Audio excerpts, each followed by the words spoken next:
Echo is taking part in a game show. He has a chance to win $10,000. Finally, it was time for the last task. The guy has to put his head in one of 3 boxes. In the first one, there are hanging electrical wires. In the second, there are hundreds of Venus flytraps. In the third box, there are dozens of scorpions. Which box should he choose to win the prize and stay safe?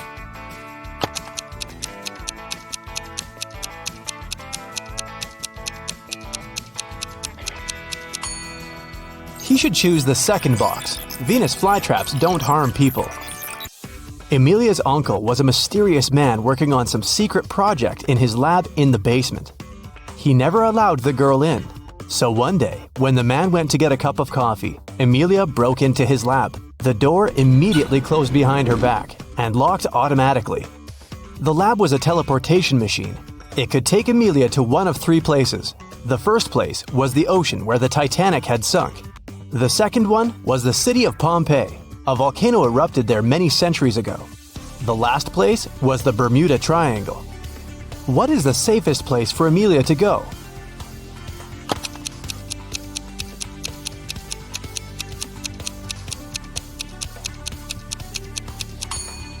I'd pick Pompeii. Going to the Titanic or the Bermuda Triangle would take her to the middle of the ocean. And the volcano in Pompeii erupted centuries ago. Now it's safe to be there. Gideon was locked in a dark dungeon. There were 3 ways out. Behind the first door, there was a room full of poisonous bees that could make people hallucinate. Behind the second door, there was a room without oxygen. Behind the third door, there was a room full of unfriendly aliens. Which way should he choose?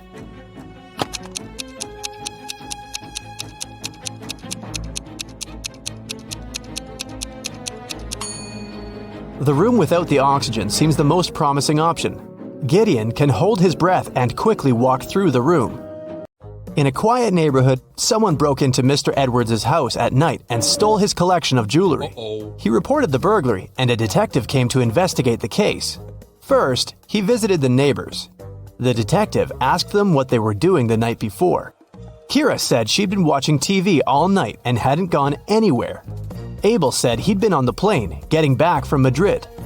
He just returned home a couple of minutes ago after a month in Spain. Chris said that he'd been sleeping.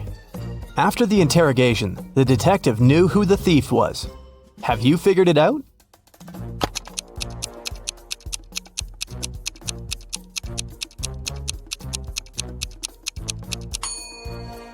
This was Abel. He said he'd just come back home, but look at his kitchen table. There are fresh fruits lying there. If he had been absent for a month, they would have gone rotten by now. It was a cold and rainy day. Detective Callum was in his office when he got a call from a hotel's cleaning man. He said he'd found an unconscious woman in one of the rooms. Detective Callum arrived immediately. By that time, the woman, whose name was Anna, had already come to her senses. The detective asked if there was someone in the city who could help her. Anna said she had a sister, but the woman didn't know anything about her arrival because Anna wanted to surprise her. The detective called Anna's sister and said, "Your sister arrived at the city, but someone attacked her. Please come as soon as possible." As soon as the woman arrived, she was arrested. Why?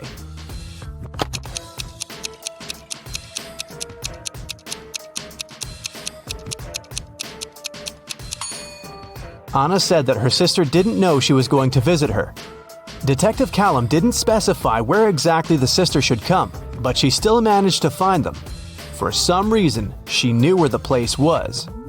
Autumn is an archaeologist exploring an ancient cave. After a month down there, she found a hidden place with 3 chests.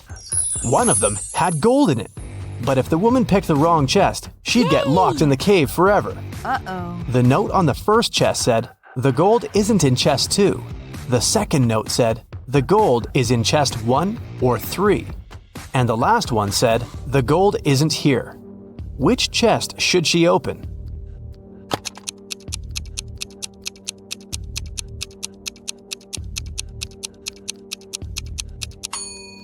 If the gold isn't in the second chest, it must be in the first or the third one. But the note on the third chest claims the gold isn't there, so it must be in the first chest. Ben works at a VIP club. His job is to not let any young or suspicious people in. Every day, some visitors with fake IDs try to sneak in, and Ben has to detect which documents are fake. Here are some IDs. Your task is to help Ben decide if people they belong to can enter. Here, look at this one. What will you say?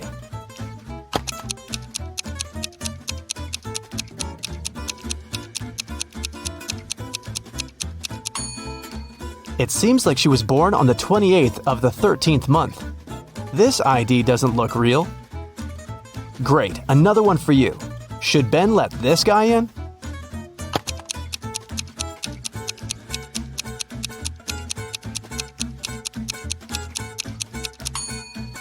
This person is supposed to be 46 years old, but in this photo, he looks like a teenager.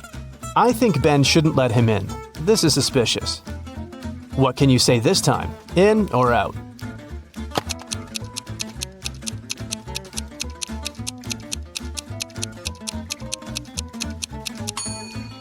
This ID seems real. I think it's safe to let her in.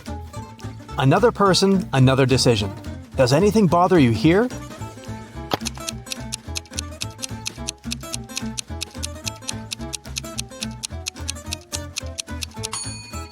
Nope, he seems fine to me.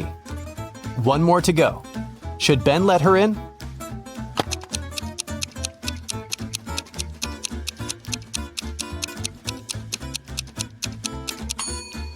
Look at her address. Canada, USA? This is weird. I bet it's a fake ID. So I'd say nope. Mason went to visit his grandma, who lived in a different part of his neighborhood. While he was in her house, his bike got stolen. Mason called the police. He said that he'd seen the bike had been taken by Mr. Jones. It was the neighbor the guy had always been arguing with. Mason and a detective came to visit Mr. Jones. The police officer asked if the man had stolen the bike. Mr. Jones denied doing it, saying he'd just finished painting his fence. The detective believed him. Why?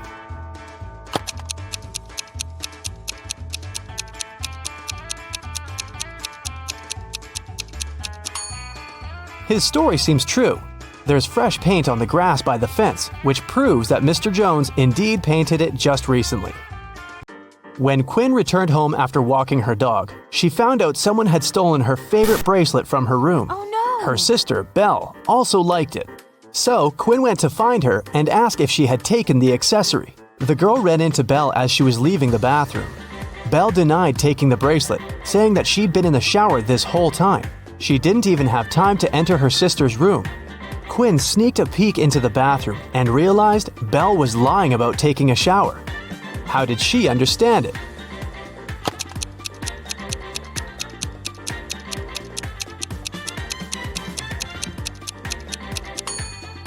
If Belle had really taken a shower, the bathroom mirror would be foggy, but look, it's absolutely clear. The city's richest lady, Mrs. Anderson, came to watch a football game. She was sitting on the best seat in the first row. In the middle of the game, she noticed that someone had stolen her diamond necklace. Luckily, a detective was sitting right next to her. He started to observe people around. One person became his main suspect. And who do you suspect?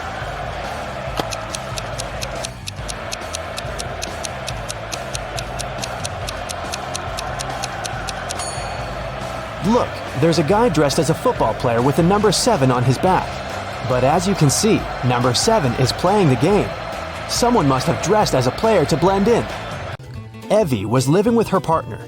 She didn't want to tell her parents about her relationship yet, so she kept it a secret. Once, her mother came from another city to visit Evie. The girl's partner was on a business trip at that time, so she decided to pretend that she lived alone. And still, her mother could tell that Evie was dating someone. How did she figure it out?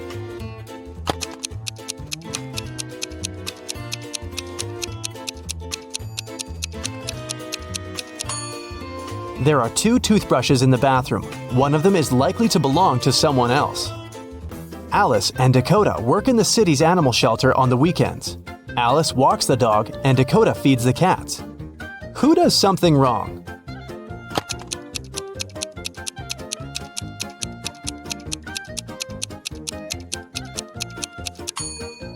Dakota. She gives the cats dog food. Sophie and Ever are having a picnic in the park. Sophie is talking to her brother on the phone, and Ever is eating berries from a bush. Who is not smart?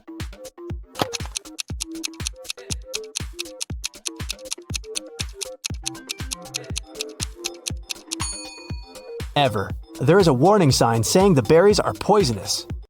A family is working in the backyard. Atlas is mowing the lawn, and Cassidy is watering the flowers. Can you tell who is doing something wrong?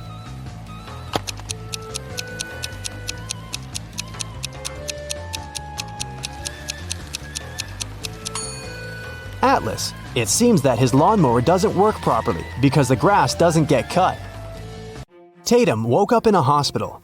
2 men came to visit her. Both of them claim to be her doctor.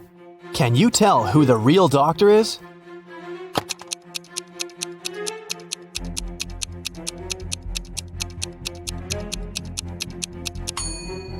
Look, this man's name tag says Olivia, which means the real doctor is on the right, and the one on the left must have stolen someone else's uniform.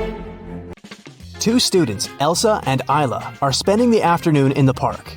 Elsa is having lunch sitting on the grass, and Isla is reading on a bench. Who is less smart?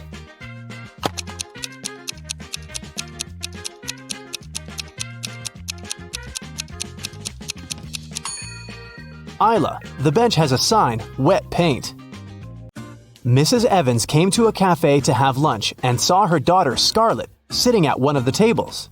She came up to her and asked the girl why she wasn't at school.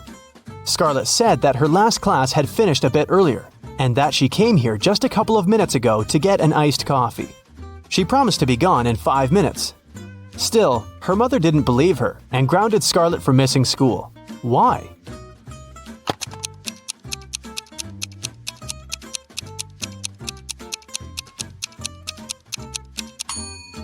The ice in Scarlett's coffee had already melted. This means that she'd been here for a while, way longer than she claims. Melanie was having her written economics exam. One of the questions she had to answer was, what is the risk? She answered the question with just one word, but still got the highest mark. What was the word she wrote?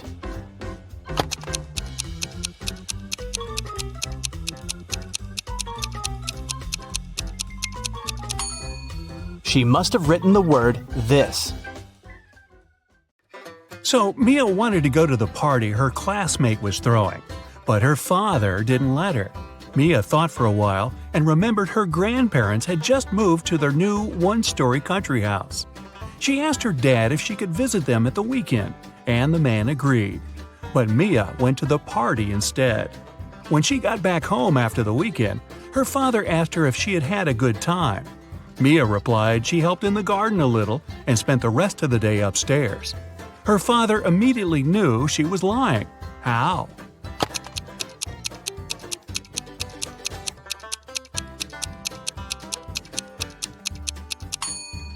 Mia said she'd been upstairs, but her grandparents' house is a one-story cottage. Liar, liar, pants on fire. 11 plus 3 equals 2. 10 plus 5 equals 3. Now how is that possible?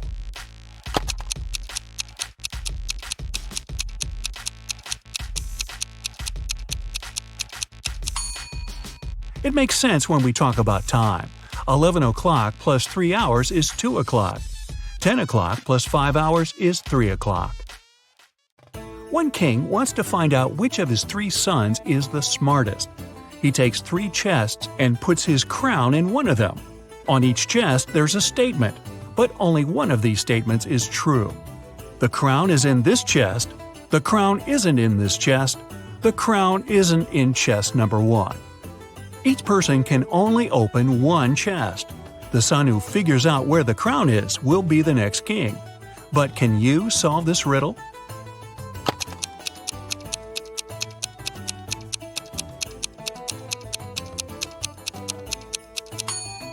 If the first statement is true, the other 2 must be false. It's not so because the second statement turns out to be correct. So this assumption's wrong. If the second statement is true, the crown isn't in the first chest. It's not in the second chest either. Then it must be in the third one. But this makes the third statement correct, although it shouldn't be. If the third statement is true, the first one's wrong and there's no crown in the first chest. The second statement's also wrong. Now, there are no contradictions. The crown's in the second chest. Here's a sequence of letters. Which letter should you add?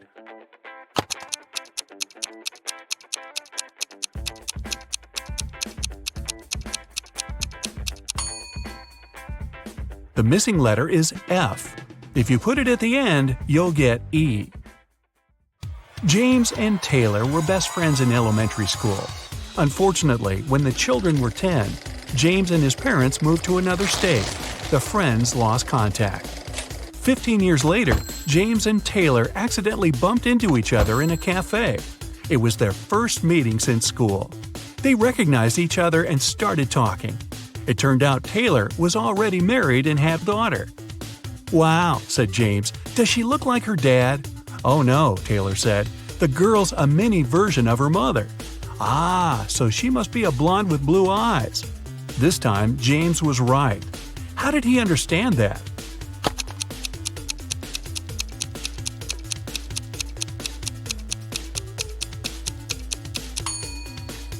Taylor's a girl. She's the mother, and James only needed to describe her.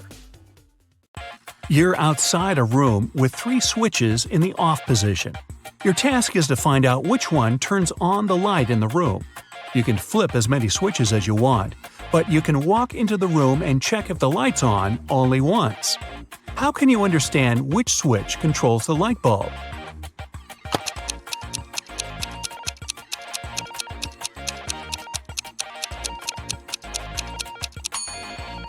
Turn on 2 random switches and wait for a couple of minutes. Then, turn one of them off and walk into the room. If the light's on, the switch connected to the bulb is the one you left in the on position. If the room's dark, touch the light bulb. If it's hot, then the controlling switch is the one you just turned off. If the light bulb is cold, the correct switch is the only one you haven't touched. Esme got lost in the forest. She was wandering around for the whole day. Finally, at dusk, she saw a spooky house. A witch lived there. The girl had nowhere else to go, so she entered the house and asked for help. The witch said if Esme solved her riddle, she'd be free to leave in the morning. Here's how the riddle went. 17J, 70M, 96A, 162J, 256S, 354, what's the missing letter?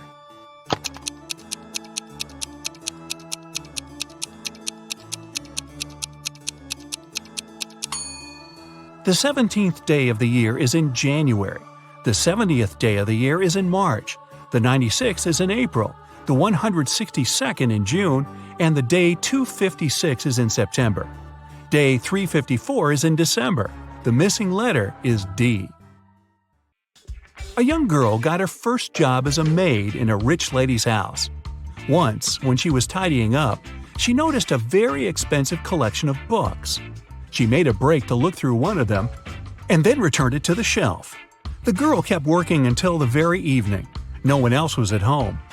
After finishing her work, the maid returned to the shelf and discovered that the 6th book was missing. But she clearly remembered that the book had been there before. It was the one she had been looking through. When the lady returned, the girl confessed she'd lost the book. But the woman only laughed and said everything was fine. Nothing was missing. How come?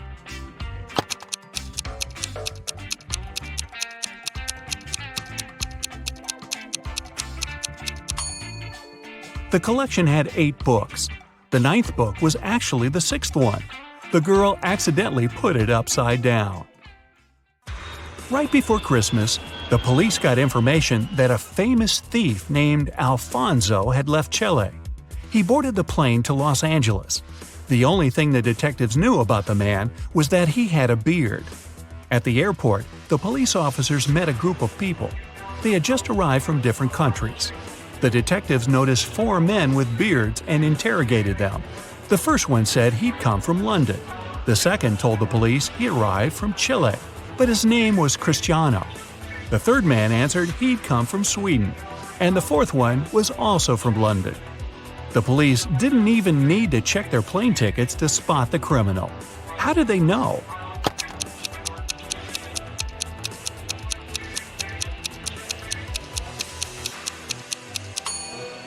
It's Christmas time, but the man who supposedly came from Sweden is dressed too lightly for that climate. He must have arrived from Chile, where it's summer. A road accident happened on a foggy day. 2 drivers were taken to a hospital. Each of them had a concussion. Interestingly, their cars didn't even have a scratch. What happened?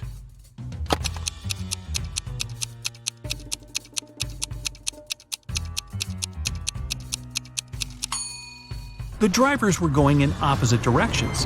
It was foggy, so they stuck their heads out of the window. They didn't notice each other and hit their heads. Ow! Samantha was born on January 27th. For the first 20 years of her life, she celebrated her birthday in the winter. But starting with her 21st birthday, she began celebrating it in the summer. Why?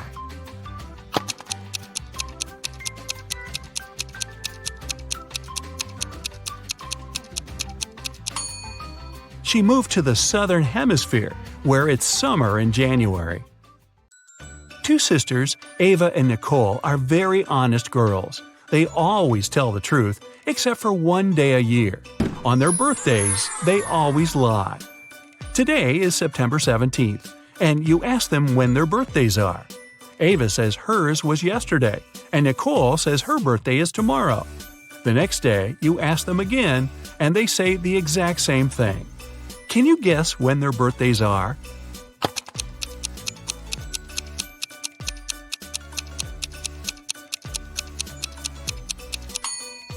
They can't have 2 birthdays. It means that one day one of them lied, and the next day it was the other's turn.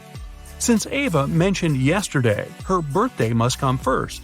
So Ava's birthday is on September 17th, and Nicole's on September 18th.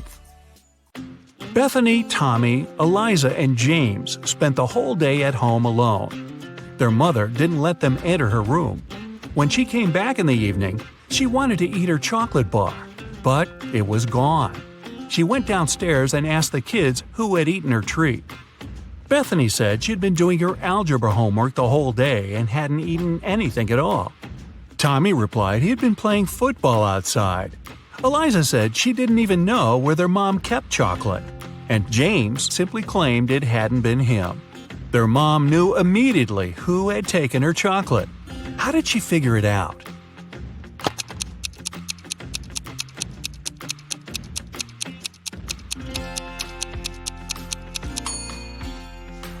It was Eliza. The mother never mentioned what kind of treat was missing, but Eliza somehow knew it was chocolate. The father of identical quadruplets, Aurora, Belle, Chloe, and Dana, called the teacher and asked her to let Dana leave earlier. She had a doctor's appointment. The teacher couldn't tell the girls apart. To have some fun, the quadruplets refused to confess who was who, but gave their teacher a hint. Chloe is somewhere in the middle. Dana is to the left of Belle and to the right of Aurora. Aurora is right next to Dana. How can the teacher identify the girls?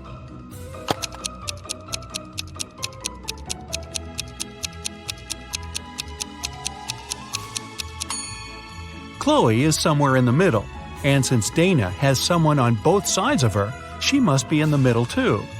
If Chloe was the second, Dana would be the third. Then Dana would be to the left of Belle, and Belle would be the fourth. Then Aurora must be the first. But it doesn't work, because Aurora and Dana have to be next to each other. If we switch Chloe and Dana, Dana will be right next to Aurora, but still to the left of Belle. So the right order is Aurora, Dana, Chloe, and Belle. Dana's the second girl. Alright, you super sleuth. In this detective challenge, there are 3 levels. Each next riddle is trickier than the previous one. Aha! To get to the end and find out your results, you'll need to concentrate hard and use all your detective skills. Level 1. Anthony lives in the south of town, 20 minutes away from college. Mark's house is in the north and a bit closer, just 10 minutes away. Their lectures start at the same time, and the guys always meet in the park on the way to their classes. Who's usually further from the college building when it happens?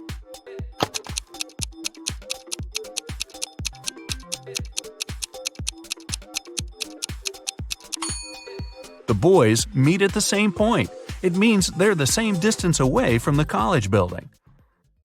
Milan airport customs officers noticed that one man traveled abroad at least several times a week.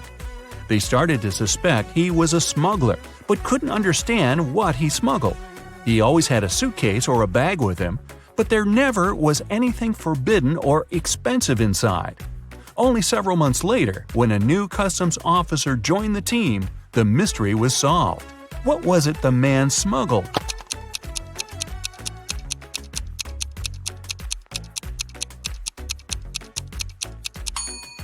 He smuggled designer suitcases and bags. Detective Dan Carlos was following a criminal who had stolen his watch. This person, Dan didn't see whether it was a man or a woman, ran for a hospital building and disappeared inside. When the detective rushed through the doors, he saw two doctors examining their patients. One of them had to be the criminal he was looking for. But which one?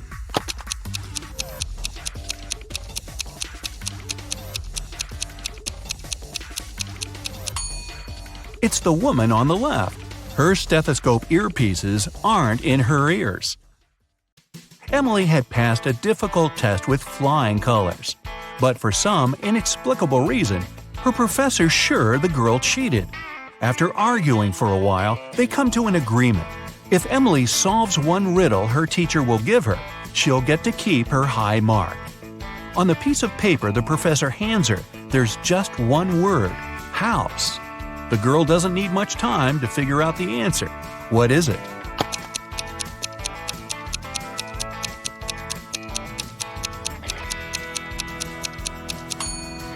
In this case, the color matters. The answer is greenhouse. Little Adam knew his older brother Philip got some money for his birthday. But however hard Adam tried, he couldn't find it. One day, when Philip was away, the boy sneaked into his brother's room. There was no money, but Adam found a map. The older boy had hidden the cash in the garden. Adam followed the instructions to a T. 10 steps to the left, 15 to the right, then 8 straight ahead. It must be here. The boy started to dig. He wasted 2 hours and still found nothing. Did Philip trick his little brother?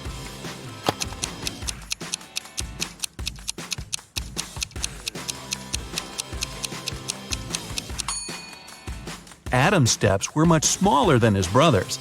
That's why he was digging in the wrong place. Level 2. It was the middle of a working day, and Helen was in her office. Suddenly, her home security system informed her there was someone inside. The woman called the police. She was sure the intruder had been sent by her competitors. She thought he was after the memory card with the information about her new project. When the police arrived, there was indeed a man in the house. They searched him but found no memory card. He couldn't have swallowed it. Then, where was the card?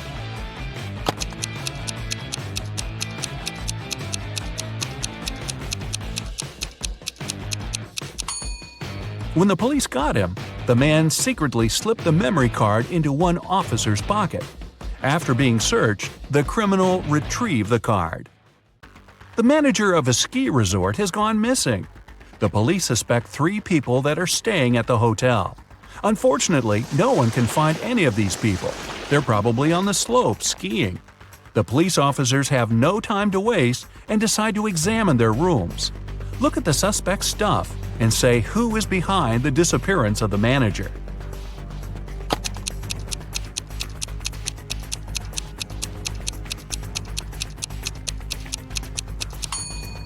It's Joe. He's the only one who doesn't have warm clothes or winter sports gear and equipment. It means he didn't come to the resort to have some fun. Jason, a rich traveler, stayed in a small but expensive hotel at the seaside. During a severe storm with gale-force winds, there was a blackout. The whole area was plunged into darkness. People stayed without electricity for at least 2 hours.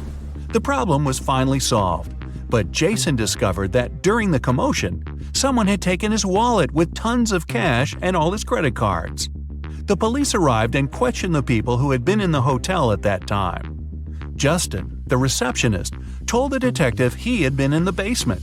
He had been trying to start an emergency generator. Unfortunately, he didn't succeed. Nicole, another guest, said she arrived an hour before the blackout. She was exhausted. She lit several candles, unpacked, cleaned herself, and went to bed. Gregory, the hotel driver, said he had been at the airport. A new guest had arrived, and he went to pick him up. The police immediately figured out who was lying. Can you?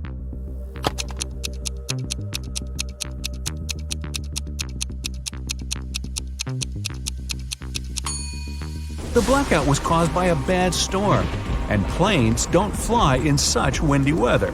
Then how could someone arrive by airplane? Gregory lied.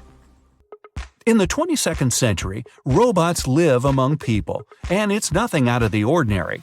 But sometimes, they resemble people so much it makes detective work way harder. Like this time. Eric Blank, an experienced police officer, has to figure out which of the 3 suspects is guilty of identity theft. He knows for sure the culprit is a robot. But who isn't human?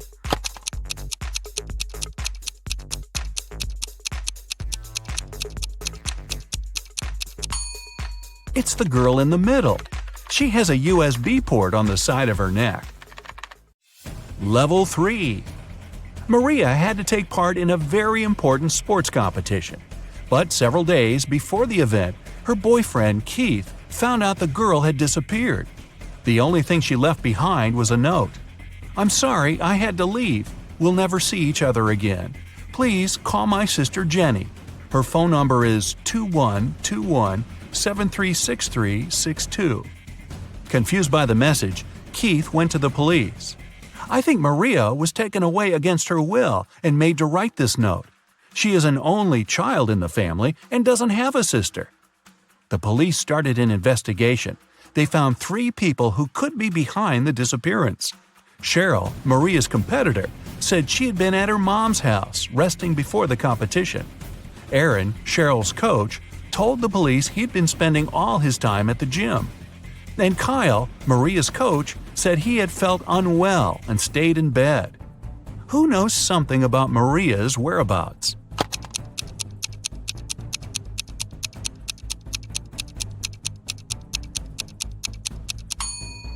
In her note, the girl didn't write a phone number. This way, she encoded the criminal's name, Aaron. Boy, who needs a coach like that? Janet had a dream. She wanted to become her professor's assistant. The man was a famous and talented scientist. The man knew she was a smart girl. But before offering her the position, he decided to put her to the test. The professor took her to a house with 2 rooms, completely isolated from each other. In one room, there were 3 switches. In the other room, there were 3 light bulbs. Janet had to stay in the room with the switches. She was allowed to go to the other room only once. She had to understand which switch was connected to each of the bulbs. The girl managed to solve this task. How did she do it?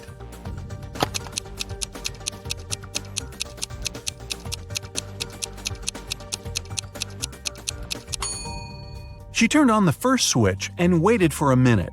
Then she turned it off. After that, she flipped the second switch and went inside the room with the bulbs. One of the bulbs was on. It was the one connected to the second switch. Janet touched the remaining bulbs. The warm one was connected to the first switch, and the cold one was linked to the third switch. Kyle lived on the 6th floor of an apartment building. Once, the man was having his coffee on the balcony. Suddenly, he spotted a woman on the 8th floor of the building opposite his. She opened the window and threw something with a great force. In no more than a minute, Kyle jumped to his feet and ran to call the ambulance. They arrived soon and rushed the woman to a hospital. What did she throw out of the window?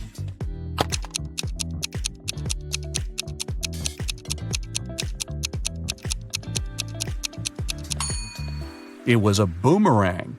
Hey, I didn't say all these people were smart. Do you feel like cracking another rebus puzzle, this time a more difficult one? Take a look at this. What does it mean?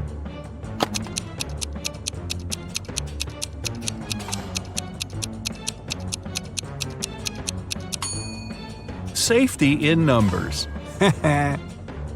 If you've managed to get through the first level, you have better logical skills than many other people. Watching more detective movies can make your observation skills sharper. If you've left behind 2 levels, congrats! You must have strong analytical thinking skills. Just pay a bit more attention to details. If you've passed all 3 levels, wow, way to go! Very few people can get to this point. You must be the one people ask for advice in tricky situations, because you can find a solution to any problem. Welcome to Brightside U. You've got one more final before break, all riddles. Jot down your answers, and we'll see what your score means at the end of the video. The university president's looking nervous. He gets to his office and opens the door.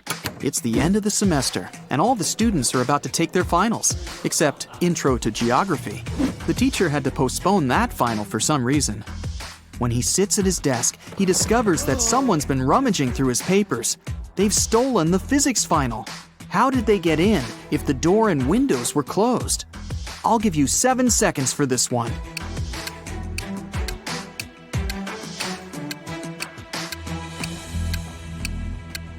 That ventilation panel above the president's desk, it's been moved. Someone crawled all the way through there. Impressive. But who did it? To answer that, you need to solve a bunch of other riddles first. Then maybe you'll figure out the mystery at the end of the video. The president leaves his office and walks down the hall. There's a loud crack, and the power goes out all over the building. Someone must have flipped all the fuses. He heads down to the break room to see what's up. I mean, he's the president after all. Yep, someone's been messing around down here. There's 3 suspects in the room. The cleaner says somebody turned off the generator when he came in to clean. Rachel's a new transfer student. She says she totally got lost and ended up in here by accident. Simon's a junior. He has his phone in his hand. Says he was playing one of those video games where you have to find stuff. Which one of them shut off the power? Your 7 seconds starts now.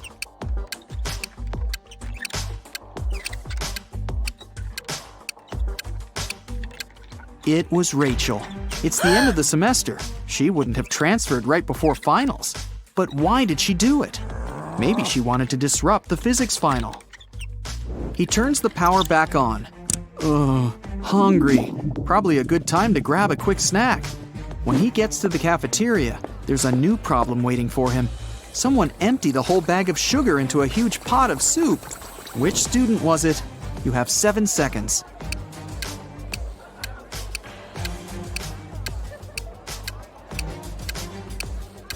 All the suspects have bowls of soup in front of them, but one of them doesn't have a spoon, just a fork. He was never going to eat the soup. He knew it would taste disgusting. Just as the president finishes up his sandwich, he gets a text. It's from a professor. He needs help in his office ASAP. In the office are 3 students, standing around and looking guilty. The professor claims one of them graffitied the painting on his wall. Which one did it? You've got 7 seconds to figure it out.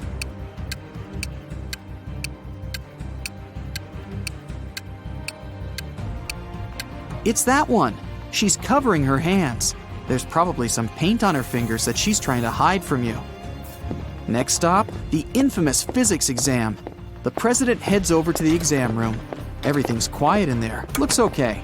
All the students have their heads down, staring at their papers. But someone's cheating. The president can sense it somehow. Help him find the sneaky student. 7 seconds to scan the room.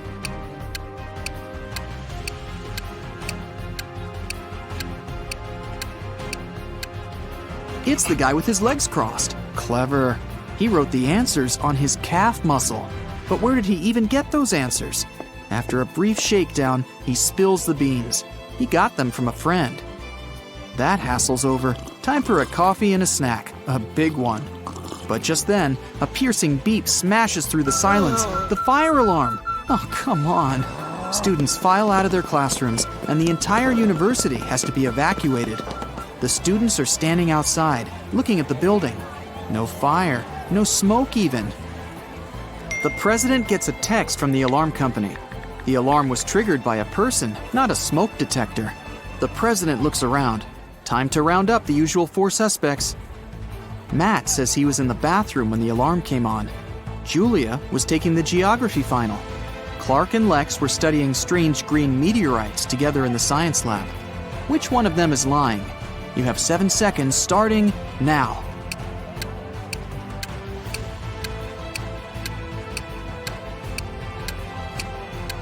It was Julia.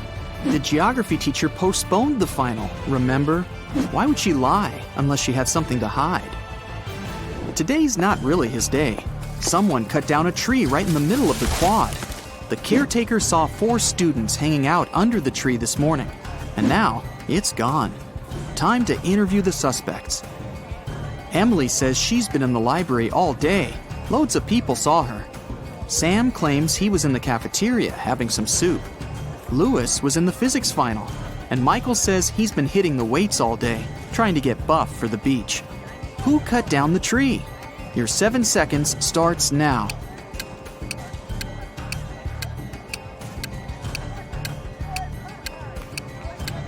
It was obviously Sam. He said he was having some soup, but remember, if he had really been in the cafeteria, he would have mentioned the whole sugar thing.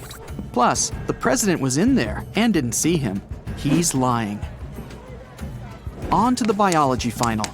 They've got a new teacher who's giving a unique type of final. The president sneaks in the back of the room. The teacher explains that she gave her students ficus seeds at the beginning of the semester. Whoever has the most beautiful ficus plant will get the highest grade. It's time to present the results. The students start to file into the classroom. Half of them are holding pots with beautiful green ficus trees.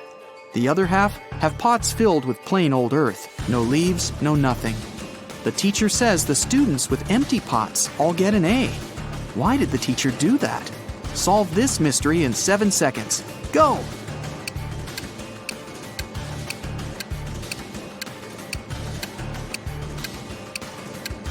At the beginning of the semester, she gave everyone fake ficus seeds.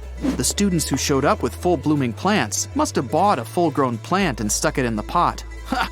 Busted! Last final of the day, philosophy. The young teacher is in there, waiting for all the students to take their seats. After that, he puts a bust of an ancient Greek philosopher on the table. The teacher says, "Write a short essay on the following topic: why this bust doesn't exist." The student with the most convincing argument gets an A, while everyone else gets a C. Huh, tough teacher. After an hour, the students hand in their papers. Most of them filled up the front and back, but one student only wrote 2 words, and she got the A. What did she write? I'll give you 7 seconds to figure it out.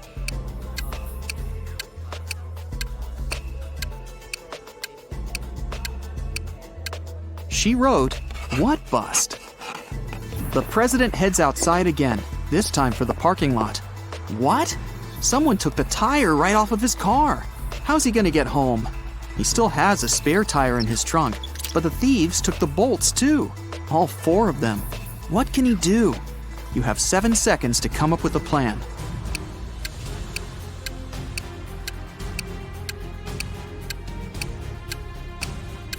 He needs to unscrew 1 bolt from each of the other 3 tires and attach them to the spare. Each tire now has 3 bolts. That'll be enough to get to the nearest service station. What an intense day. The president's ready to kick back for a few, but he gets another urgent text. There's broken glass all over the quad. Someone broke a window up there.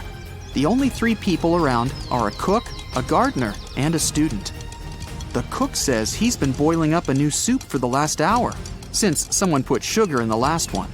The gardener admits he was up in a tree cutting branches. He saw a student break the glass. The student says he was studying in the library. I'll give you 7 seconds to figure out who's lying.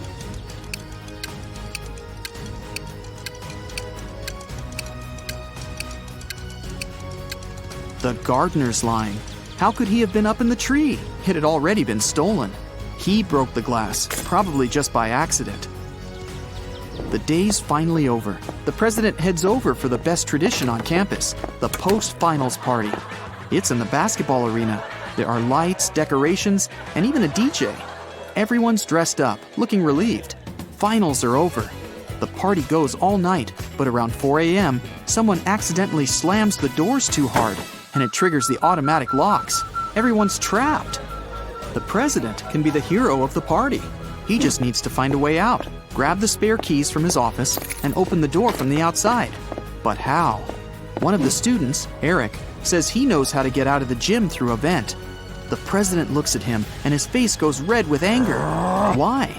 Last riddle, 7 seconds. You can do it.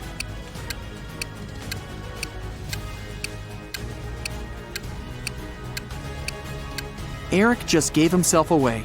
He's obviously been in the ventilation shafts before, so it was probably him who stole the physics final. How did you do? Count up your correct answers, and let's see how you fared on your final exam. 0 to 3 points. Looks like you'll need to sign up for some classes over break. Keep watching riddle videos. You'll get better in no time. 4 to 7 points. Solid B+, but I'm sure you can do better next time. 8 to 12 points. You nailed that final. Leave your books in your locker and enjoy your well-deserved vacation. Oliver was attacked in his flat and taken to the hospital. There are 4 suspects, all of them Oliver's neighbors. Wow, I'd find another apartment. Amelia said she'd been walking in the park since early morning. Henry explained he had been painting in his studio and had heard nothing. Jacob said he had been repairing his car. Sophia answered she'd been taking a bath for the past 3 hours. Look at these people's hands and try to figure out who's lying.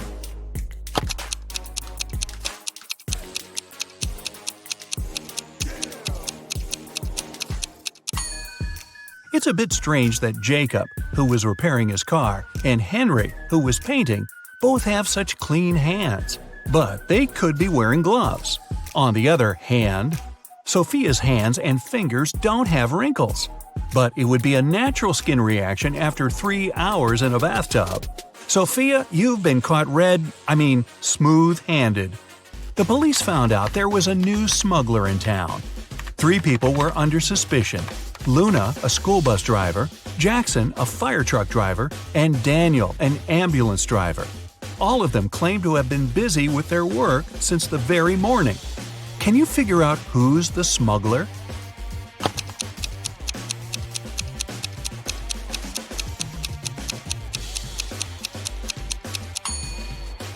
Look at the car Daniel drives.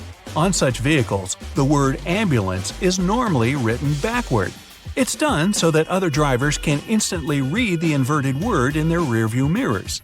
Well, it seems Daniel has given himself away. It was the day when Jacob was supposed to be discharged from the hospital. He had spent a couple of months there and underwent several surgeries. His doctor told him he was going to be fine. It was safe for Jacob to leave the hospital. But the guy didn't believe these promises. In low spirits, he walked home. On the way, he accidentally bumps into an elderly lady. She gets furious and started to shout at Jacob. But instead of arguing back, he hugged the woman and ran home. Why?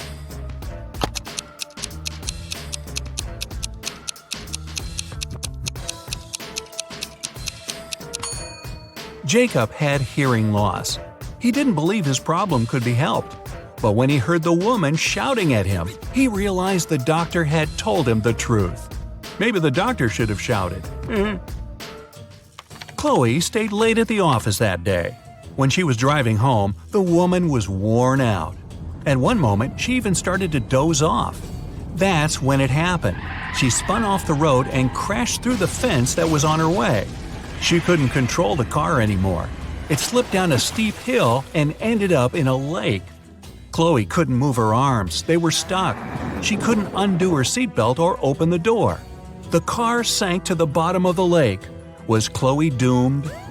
Rescuers arrived 3 hours later. The woman was still in the car, but she was alive. How did she survive?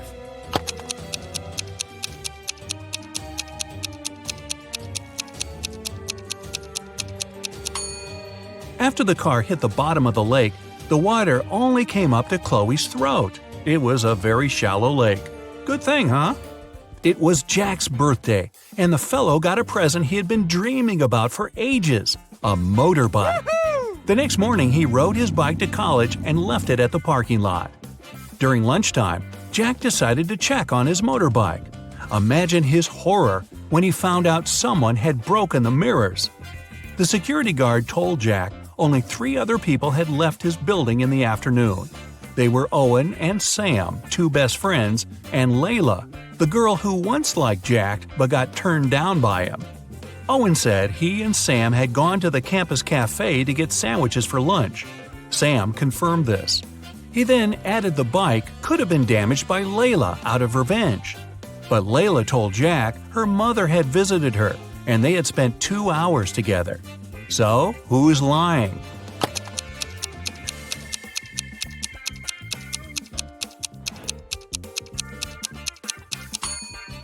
Owen has a paper bag with food delivery written on it.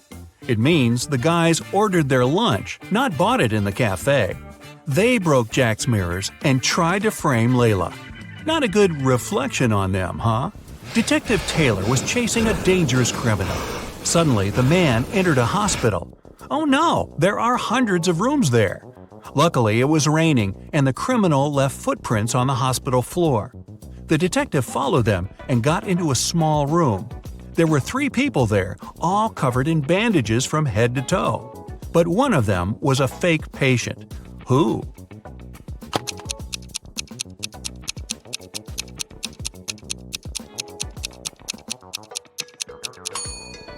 It was the dude in the middle. He didn't even have a medical chart next to his bed. Very quick job on the bandages, though. The CEO of a large company called the police. He was sure that one of his employees, Victoria, had stolen a memory card with secret information. She was going to sell it to their competitors. The police arrived at Victoria's house, but the woman didn't let them in without a warrant. The officers had to leave to get all the necessary papers. By the time they were back, Victoria had already been sitting in her car, ready to drive off. The police officers arrested the woman. They searched her car and clothes, but found nothing. And then, when they were about to give up, one of the detectives realized where Victoria kept the memory card. Can you figure it out?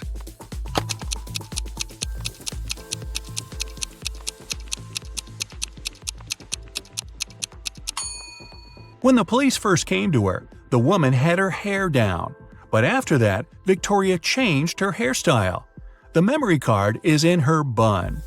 Yep, Victoria and her sticky bun.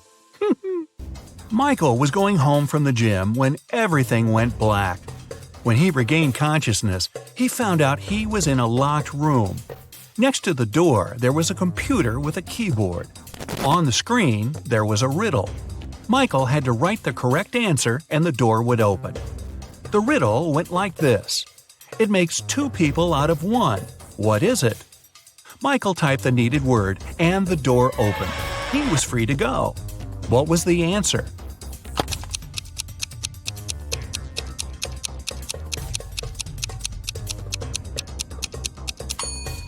It's a mirror. Oh, I was guessing a buzzsaw, but this one is better and not as messy. 2 best friends, Emily and Luna, came to a popular and expensive hair salon. At first, the administrator told the girls they had just one available hairstylist. But after making a phone call, she happily announced she had found another hairdresser. Emily and Luna could have their hair done at the same time. But in the process, it dawned on the girls that one of the hairstylists was fake. Which one?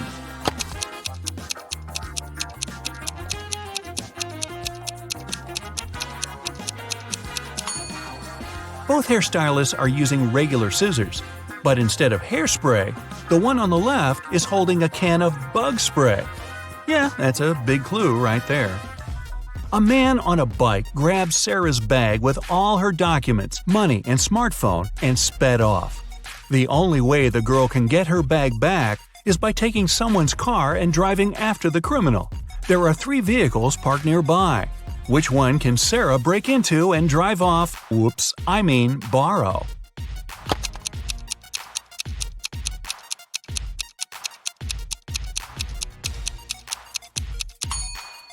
A man is sitting in the blue car. That's no good.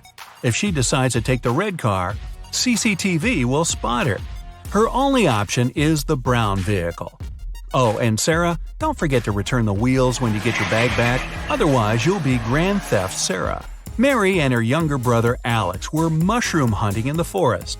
Wait, mushroom hunting? What do? Sneak up on them so they don't escape?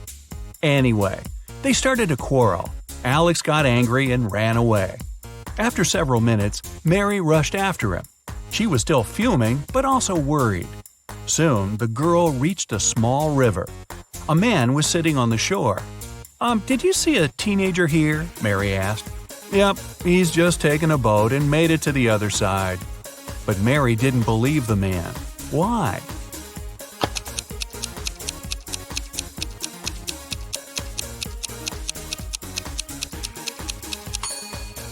The boat is indeed on the other side, but the paddles are lying next to the man. How could the boy cross the river without them? So, where's Alex? Kidnapped by the escaped mushrooms? We may never know. Ella came to a party that took place in her best friend's house. It was a riddle party. All the guests had to crack mysteries and participate in different challenges. Ella's task was to get out of a locked room in the basement. The girl was blindfolded, taken downstairs, and left alone. After pulling the piece of cloth off her eyes, Ella noticed the door had a code lock. She also spotted a sheet of paper lying on the floor next to the door. There were 4 flowers drawn there. Ella looked at them for a while and entered the correct code. The door opened and the girl joined the party. So, what was the code?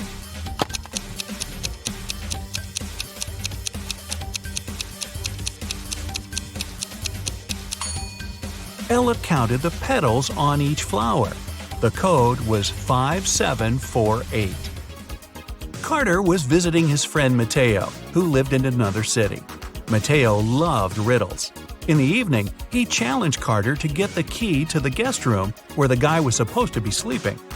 Mateo dropped the key in the bucket filled with cold water and told Carter to get it.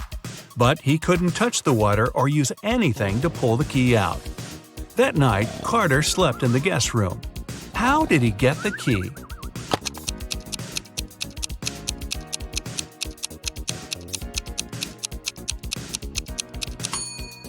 He put the bucket over a fire. The water started to boil and soon evaporated. After that, Carter picked the key up. Mateo was steamed. Nora was an insurance agent. Once, her client called her early in the morning. The woman was in tears. At night, someone had broken into her house. By the time the woman had enough courage to go downstairs, the thief had already taken all the valuables. When she looked out of the window, the man was running away. "Do you remember what he looked like?" Nora asked. The client answered, "It was still dark outside.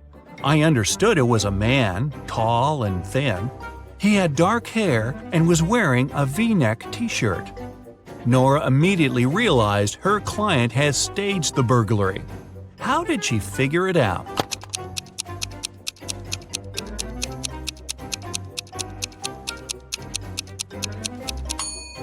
It was dark, and the man was running away from the client's house.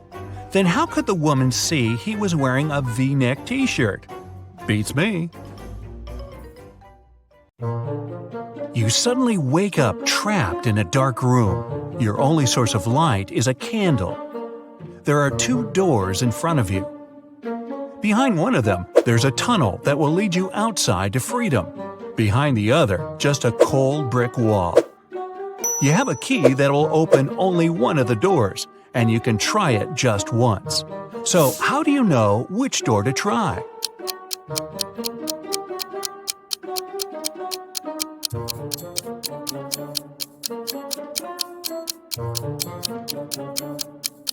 Hold the candle up to each keyhole. The flame will move near the door that leads outside.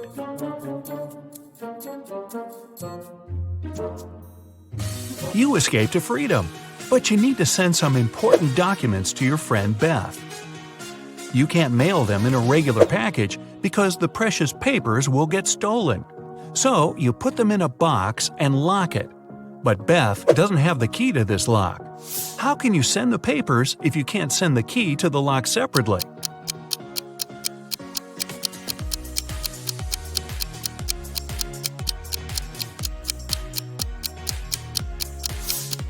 First, send the lock box to Beth.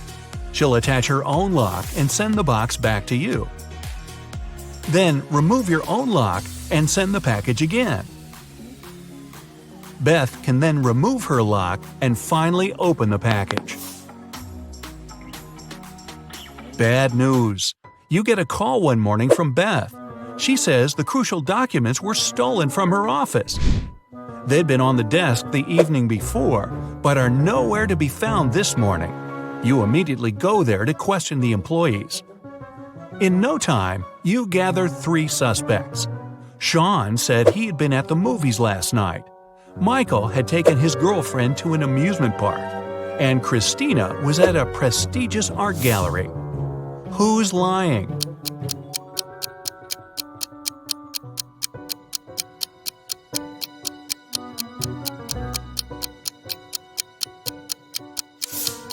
Sean. His movie ticket isn't torn. Having been caught red-handed, Sean makes a break for it. He hops in his car and drives away. Law enforcement are on the lookout. Sean sees a police car right ahead of him and starts driving toward it. Why would he do that?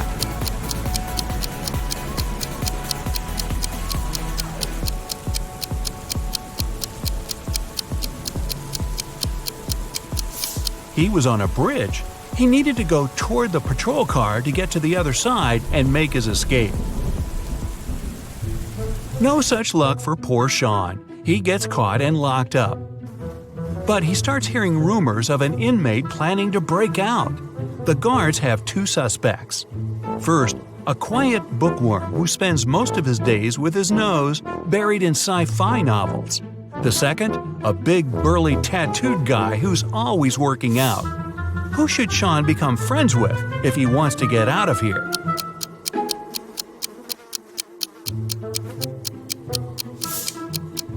The bookworm. Look closer, and you'll see his bookmark is actually a file. On Friday afternoon, the owner of that same prestigious art gallery discovered that 4 of the most famous artists' self-portraits had been stolen during an exhibition. The police show up to do an investigation, and now they have 3 suspects. Sarah, the artist, said she disappeared into one of the studios to paint. John, the security guard, explained he was just waiting outside and had no idea the portraits were gone. Daniel, the caterer, stated he was at a nearby store picking up extra napkins when the robbery took place. So, who's the thief?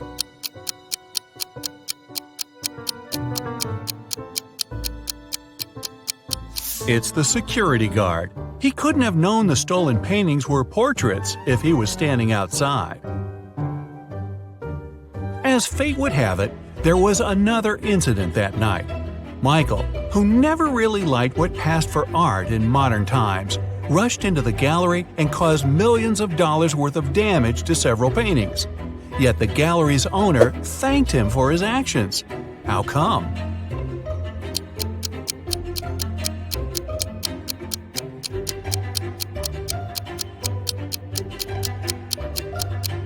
Michael is a firefighter. The water from his hose damaged several masterpieces, but he still managed to extinguish the fire and save many more works. They awarded Michael a big check in gratitude. He heads home just in time to get his 5 kids all packed up for a camping trip that weekend. Mike and his wife are really looking forward to having the weekend for themselves to relax. But when they woke up on Saturday, they discovered the check was missing from their safe. Once the officers showed up, they interviewed the 3 people who were in the house that morning. The chef said he was in the kitchen getting school lunches packed. The cleaner said he finished cleaning quickly that day and left early. The butler had just gotten back after taking the kids to camp 3 hours away. Who's lying?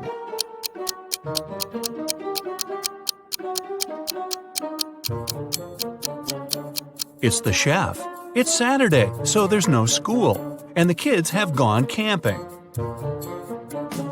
Meanwhile, on the other side of town, a scientist is working on something bizarre. He invites Kevin and Claire as blind test subjects for his new serum invention. He gives them each a glass of ice-cold lemonade. Kevin drinks his fast, but Claire apprehensively waits to see the side effects on him first. After 2 hours, nothing happens, so she drinks her glass. 2 minutes later, her skin turns green. If both the drinks had the serum, why was only Claire affected?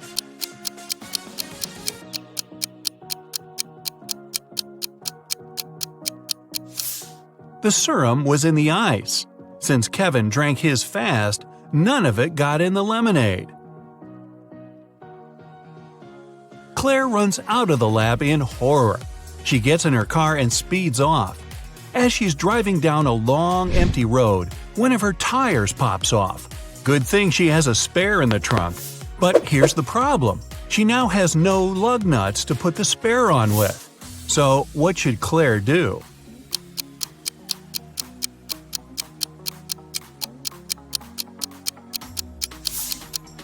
Unscrew one lug nut from each of the other 3 wheels and use them to attach the spare tire. It'll be enough to get to the nearest garage safely. As Claire is putting on her spare tire, the scientist catches up to her. He hands her 4 pills and tells her it's a complex cure to the green face serum. 2 of the pills are an antidote, and the other 2 are a catalyst that activates it. Claire must take 1 of each type together. If she takes 2 of the same, her face will stay green forever. Just as the scientist is handing her the pills, he trips and they get all mixed up. They look identical. What should Claire do?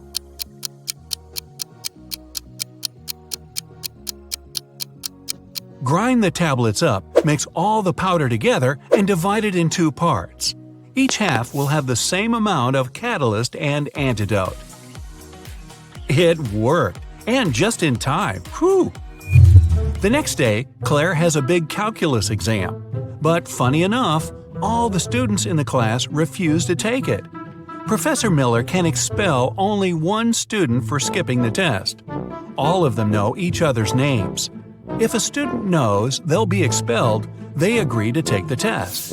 How can the professor make all the students take it?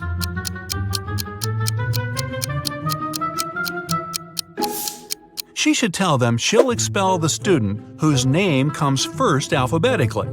Then this person won't skip the test. The next person on the list won't skip either, and so on until the end of the list. The next day, class isn't any easier.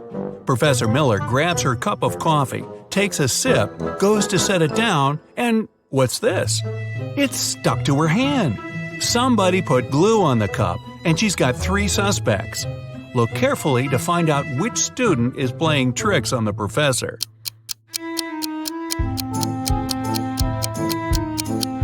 Sure, the first student has an awfully guilt-ridden look on his face, and the second student's smile looks just like pride for a job well done.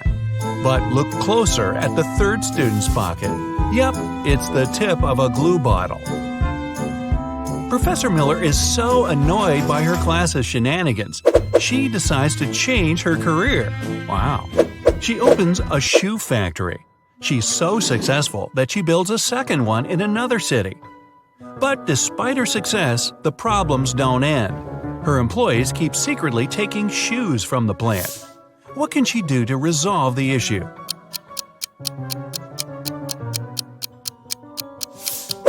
Have one of her factories start making only left shoes and the other only right ones. One of those shoe swipers is driving a semi-truck full of shoes to sell for a profit. He comes to a tunnel, and there's a major problem. His truck is just an inch too tall. But he can still drive through the tunnel. How?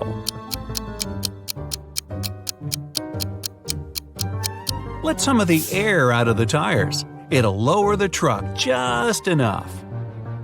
When the shoe swiper gets through the tunnel, he comes to a fork in the road. One goes to the town, the other to never-ending wilderness. There are guides standing at each. The catch? One always tells the truth, the other always lies. The driver doesn't know who's who, and he's only allowed one question. What should he ask to find out which road goes to town?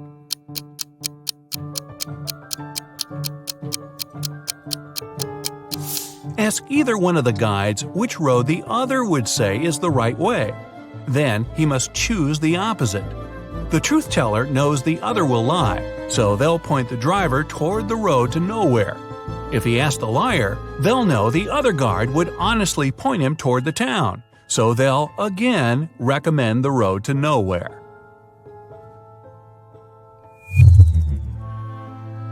The shoe thief takes the road to town, but he has another puzzle to answer before he's allowed to enter. The guard at the gate asks him one simple question. What's the logic in the order of the following words? Fun, blue, bee, more, and dive.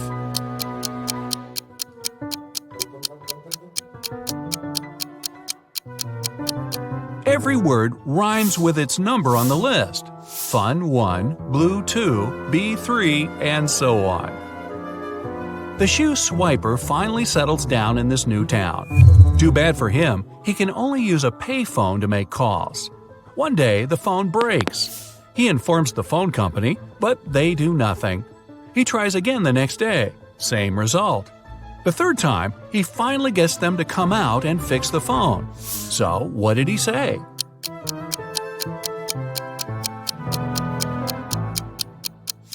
He claimed that people were making calls without paying.